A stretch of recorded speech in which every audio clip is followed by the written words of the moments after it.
We are in a community Ovča, Belgrade, Serbia, village Ovča.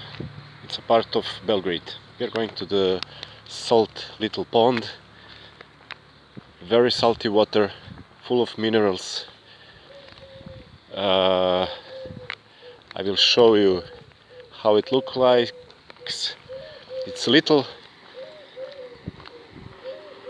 30 years ago, somebody trying to find oil, they find salt water. Probably is 500 meters in the soil. Big concentration of mineral water, salty mineral water.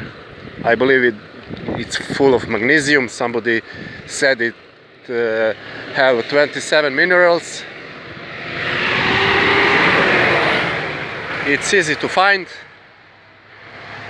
From the center, turn left 300 meters.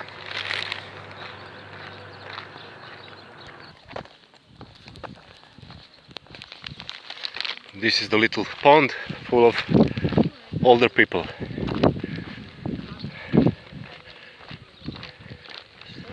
I will show you. It's good for tourists, for investors, America, Russia, Europe. It's not too big, it's very little. I have some medical issues. I will talk about that maybe later. That's it. That's it for now. See you later.